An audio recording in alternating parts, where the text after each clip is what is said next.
Welcome to our Afluencer podcast, where we connect small businesses with influencers and creators. And we have a fitness expert on with us today, Brooke Michelle, who's a personal trainer, group fitness instructor, general fitness extraordinaire with a million different things going on in the health and fitness world. So we're excited to talk to Brooke about these things today. Brooke, welcome, and let's get started. Can you sort of tell me what inspired you to start Body by Brooke and give us that backstory, your origin story there?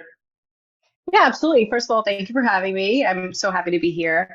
So, Body by Brooke was something I created or officially launched, let's say, on Instagram, if you could put it that way, in January 2018. Prior to that, I was just kind of part time doing some spin classes and personal training at a big box gym in my area. And I loved it. It was a side hustle for me. And it wasn't even a hustle because the money really wasn't there, but it was just something that I really just was very passionate about and enjoyed.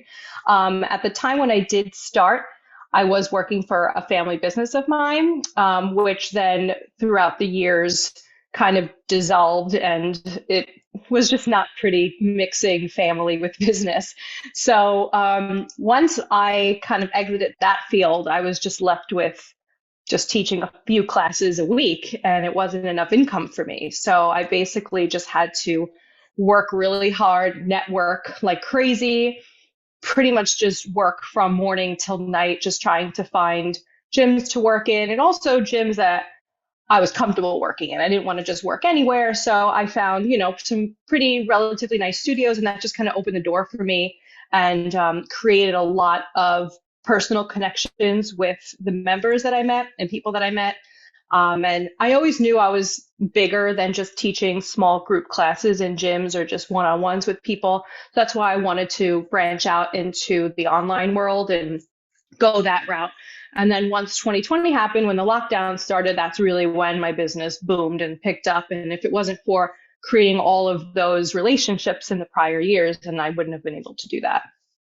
Yeah, that's awesome to have that sort of groundwork. And I mean, there's nothing like training somebody in person, right? To have to learn, motivates them and kind of perfect that. So when everything shut down, which is a moment I'll never forget. In fact, I was at my gym and my trainer said, well, we probably shouldn't be in here. And then sure enough, that was the last time I saw him in person for a No. while. So the moment everything got closed, how did you pivot things from those live classes into virtual? You already had Body by Brooke going, so that was, I assume, a good thing. You already had those 2 years of groundwork. But what was the most difficult thing, and how did it go with your clients? Because I know I hated it at first myself to have to move stuff from in person to training online. So how'd all that go for you?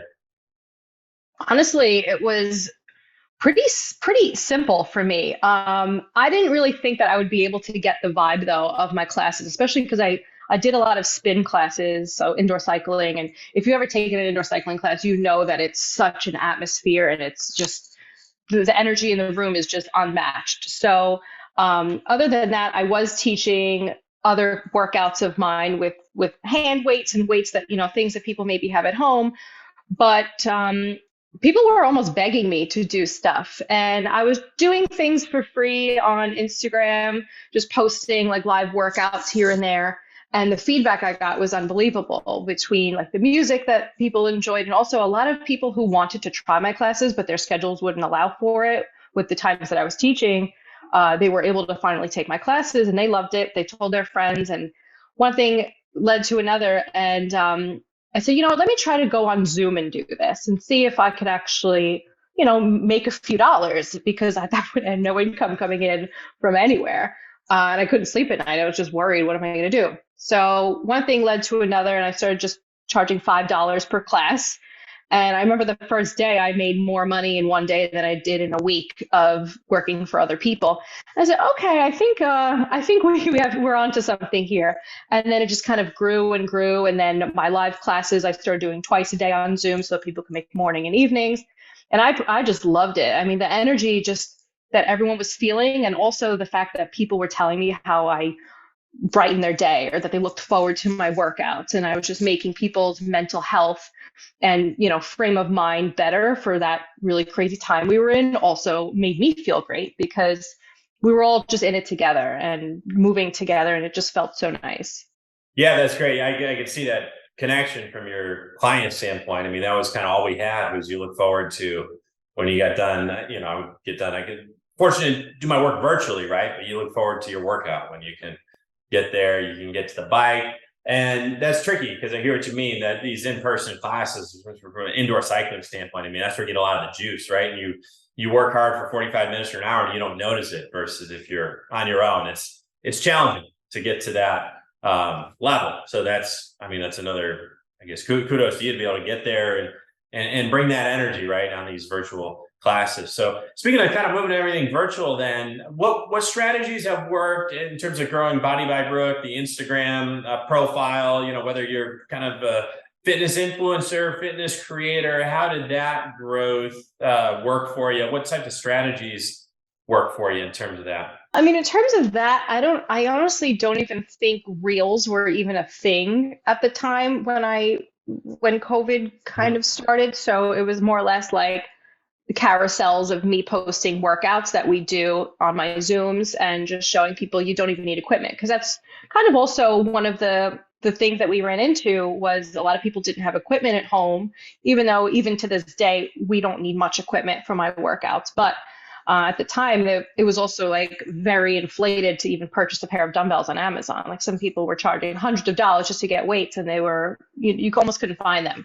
So I did have to pivot some of my exercises, which I didn't mind, to do more of a calisthenic type base or Pilates style. So you wouldn't even need equipment at all. We also got very creative. We used soup cans as light dumbbells. We used jugs, Nice. water bottles, whatever we had, we used. But as far as on Instagram, it was more or less just showing what we did, showing that it's mainly targeting towards women's bodies, that, you know, you don't have to go crazy and work hard for hours in a gym. You could basically get results, even better results at home, than you could at a gym. Also, it's really motivating to see some people who were kind of hesitant to go to a gym just because they felt like they didn't know how to use machines, or they didn't know what to do, or they couldn't make group classes and they just had no idea what was going on, to just, you know, join a class or press play and have someone kind of instruct it and lead it for them. So it was also kind of motivating. A few other things that I did were giveaways. I just gave away like a week's worth of workouts to people. So that kind of got things going on Instagram. People were sharing my page. I also did a lot of referrals. So if anyone referred their friends to me, they got a discount, and then their friend also got a discount or a free class or whatever I was doing at the time. So I was just really trying to get that word of mouth spreading however way I could. And, you know, it did work. So happy about that. And then, you know, once Reels started kicking in, I started to get a little bit more creative with that. I'm also a health coach, and a lot of people were and still struggle with, you know, knowing how to eat or how to eat right, not super restrictive, which is what I focus on, just whole foods, nothing too restrictive. And I worked with people, a lot of people one-on-one with that. I also do group coaching and group nutrition as well. But at the time, a lot of people came to me for that, and they got incredible results. And also, personally, my body changed. Like I lost like 20 pounds, and I didn't have a lot of weight to even lose from the time the gyms closed, from the time that I pivoted my workouts, because, you know, I created a program that wasn't necessarily what a gym wanted me to do, but what I knew was right for, you know, my type of body, that wasn't going to be super gruesome. So it was a great mix of low impact, high intensity, and then kind of a great split of upper body, lower body days, total body days. So also I think that my following that saw my growth and my progression of my body also kind of said, oh, you know what, maybe I don't need a gym to get into really great shape. And that kind of helped people as well. Right, you're walking people through your journey and your results as you're going. It is Right. interesting that you would never draw it up that way. Like, hey, let's shut everything down for 12 to 18 months to show people that we don't have to go to gyms. But that was Yeah. always my mindset, is like, you're either at the gym or you're not. If I'm at the gym, I'm working out. If I'm not, I'm not. There was never this in between. As I talked to you, I had my kettlebells behind me, which I got during COVID, and was lucky enough to wrangle one of them, and then a couple more after reopen, and they never left, right? Because you never know. But moving that mindset from having to be somewhere to be able to work out anywhere, and it just kind of takes that creativity or at least know-how, right? From my standpoint, I don't have to be creative, but I need Brooke to be able to tell me what to do, right? Or show me Right. on that side of things. Has it been a balance for you in terms of promoting your business, and then also you're the face of your brand and you've got your personal identity, but then you've got your fitness identity? How do you balance all that in terms of these different, I guess, hats where you're also the face of the business? That's a great question. So I was very hesitant to post a lot about or anything about like my personal life on social media. And especially because I was kind of in also at that time a semi-new relationship. So I didn't really want to publicly advertise that until things maybe were a little bit more serious. But then once I started opening up to people just about my personal life, let's say with struggles that I had with eating disorders or body image and dysmorphia and things like that. Once I started to slowly open up to people about that, I just had such a really overwhelmingly great response from other women who have experienced that as well. And then I started to notice, I don't want to just be a brand. I want to be a person as well. So I want people to really connect with me and not just look at me as any other ordinary fitness instructor or influencer that has no personality. Because I know for me personally, if I'm following someone, I want to gain something from them. I don't just want to, follow someone who just posts workouts and there's no substance to them. And I think that just being genuine and also sharing my personal life has helped me connect with a lot more people than if I was just to have the brand identity and that's it. Yeah, that's I think a great insight in terms of having the face with the brand identity. I see that we work, of course, with a lot of brands here and some newer ones, and they'll have a great product and a nice looking website, and there's no face to it, and there's no person or name, and you don't know who you're dealing with. And even if it doesn't matter, it does. You know what I mean? It's nice to have the face connected to it, and people know you, and there is a fear, whether it's rational or not, right, of putting yourself out there. I wrote a column a few months back that was getting some circulation online. I remember my editor said, "Hey, you sure you want to put the fish market that you might have someone try to find you there?" And I'm like, "Well, if they do, right? It's kind of cool. Like I'm just kind of sharing my life, and this is me. So, Right. whatever, right? It kind of comes with it. That's how brands are built. I think in 2018 when you started, and you were early in on it in 2024 for sure, having the face with the brand. So then you've got the different hats also, because you have your own brand. You got the Body by Brooke brand, but then you're also I think a small business would still refer to as an influencer. I think it'd be probably more as a creator, right? Fitness expert, trainer, all that type of thing. But however we want to brand Brooke the influencer, right?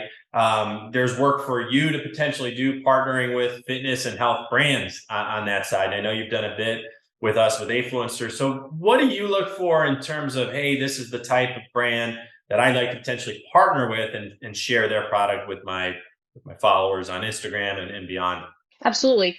Well, honestly, I only will choose a brand to partner with that aligns with my beliefs and my lifestyles. So if a brand will come to me and, for example, they have supplements and they want me to promote these supplements, and I, ask for a list of ingredients or look through their website and read through the ingredients, and it's not something I personally would take, I wouldn't be able to collab with the company. And I would be very honest with them and tell them, hey, I can't represent this because it doesn't align with my beliefs and it's not true to me. And going back to what I said earlier about just even being a face of the brand and connecting with people on that level, I'm a real person. I, of course, am running a business and I'm looking to make money, but I'm not just looking to make money. I'm also looking to have my audience who I believe trusts me, stays trusting me, because the last thing I want is to potentially harm anybody or for them to come back to me and be like, hey, you represented this product. I trusted you. I purchased this and this happened to me, or I didn't feel well from this. What is your experience? And what am I going to say? I never took it. I'm not sure. Sorry.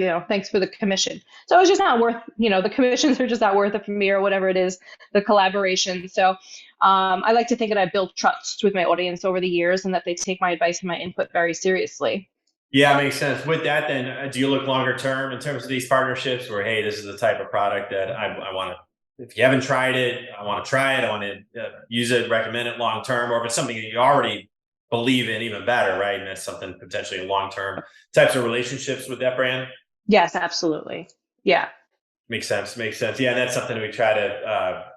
A lot of brands are new to influencer marketing as well, and that's something that we encourage. Is like these collabs are not necessarily one-time things. Ideally, what you're trying to do is build a partner team of people that you trust, you can work with, and like, hey, it's a great audience. Body by Brooke, it's a great partnership, and these are the types of people we want to be in front of and partnering with long term on that front. So, looking ahead, Brooke, and I'll get you out of here on this one. What's next for you, company? I know you got a new business you hinted at that I was tempted to ask about, but I'll let you share with the world now. What's coming up for Body by Brooke? So I still have my BXB Sweat at Home, which is my online platform, which is right now all on demand. We do group challenges, but I have about, I think like 500 on-demand workouts to choose from, anywhere from like 20 minutes to an hour and everything in between. That library is growing week by week. I even have prenatal friendly workouts since I have a 2-year-old and I'm also pregnant, 7 months pregnant currently. So Nice, I'm always releasing. Thank you. Thank you. Yeah, looking forward to my the postpartum plan because pregnancy is just it's rough with a toddler. So yeah, so I have the workouts for everybody on there, and that will continue to grow as time goes on. So I love my members, love my team, love having new people come and join me and try it out. But I also launched something with a partner of mine, Rob, called One-on-One Virtual, which is similar to what I'm doing, but not so much in a group setting. It's more just what it sounds like, one-on-one, or small groups, let's say a group of like a husband and wife or, a family, something like that, to do virtual Zoom training. So it will bring the luxury of private training like you would get in a gym at a much lesser price point. From all over the world, we have trainers that you can connect with. And we also have special trainers who specialize in certain things, whether you have injuries, whether they're, pregnant or postnatal, trying to repair their core, anything like that. We have specific trainers that will work together with those people. We would match them up. So it's really great. We're just starting up. We launched about a month or so ago. So we are relatively new. However, both me and my partner are not relatively new to this space. He's actually one who also is a trainer, and he used to train at a gym that I actually worked in. And then during the lockdowns and everything, he opened his own thing, and he's doing great. He has his own gym in person. So he reached out to me a couple months ago and said, hey, the virtual thing, let's get together, let's link up and let's do this. So that's One-on-One Virtual. It's one-on-one-online-training.com. And then, of course, like I mentioned, I'm still doing my platform, which is BXB Sweat at Home, which you could find me at bodyxbrooke.com or on Instagram, Body X Brooke. Yeah, it's awesome. Hey, 7 months in, it's still going. Yeah, we've got a similar split. Our kids are 9 and 6 now, but I guess if I look back to, we started Afluencer in 2019, and then they were 1 and 4. And then all of a sudden school was out the next year. I'm wondering what's going on, but I hear you. You think the first is, I'm sure the first pregnancy, right, is always Jen, but then you do it with a toddler around and it's a whole new level. Whole new level ball game, but you got to kind of keep doing it. Otherwise you put the diapers away for too long, and it's better you just kind of roll it through and get on with it. And you've got no shortage of things professionally keep you busy here as well. This is great, Brooke. So for collabs, we'll get the link to your Afluencer profile also here so that people can reach you. And then just give me the socials, give me everything one more time just so people can find you. Yeah, so on Instagram, you can find me at Body X Brooke, Brooke. You can also find me at bodyxbrooke.com. And then my new business for the one-on-one virtual private trainings is on Instagram at one-on-one virtual. It's the number 1. Or you can find it online at one-on-one-onlinetraining.com. Awesome. Cool. Brooke Michelle again with Body by Brooke. Brooke, thank you again. Appreciate it. Great talking with you today. Thank you, Brett. Thanks, Brett, for having me. It was great chatting with you.